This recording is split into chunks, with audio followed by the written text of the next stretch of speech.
ইউক্রেনের president Zelensky এবং ইউরোপের নেতাদের সাথে হোয়াইট হাউসে বৈঠকে বসার আগে আমেরিকার প্রেসিডেন্ট ডোনাল্ড ট্রাম্প বললেন, দিনটি শুভ।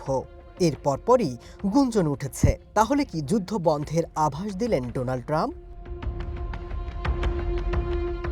ইউরোপের বিভিন্ন দেশের নেতাদের নিয়ে প্রেসিডেন্ট ট্রাম্পের সাথে বৈঠকের আগে এক পোস্টে জেলেনস্কিও লিখেছেন, রাশিয়াকে শুধু শক্তির মাধ্যমেই শান্তিতে বাধ্য করা সম্ভব, আর সেই শক্তি রয়েছে ট্রাম্পের।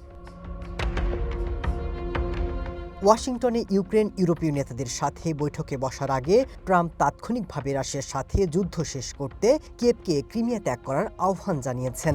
সেই সাথে তিনি ইউক্রেনকে ন্যাটোতে যোগ দেওয়ার আকাঙ্ক্ষা থেকে সরে আসার কথাও বলেন।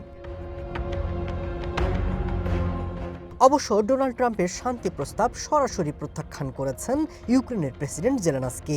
সোমবার ওয়াশিংটনে হোয়াইট হাউসে ট্রাম্পের সাথে বৈঠকে বসার আগে তিনি স্পষ্ট করে দেন, ইউক্রেন কোনো ভূখণ্ড ছাড় দেবে না এবং ন্যাটোতে যোগদানের স্বপ্ন ত্যাগ করবে না।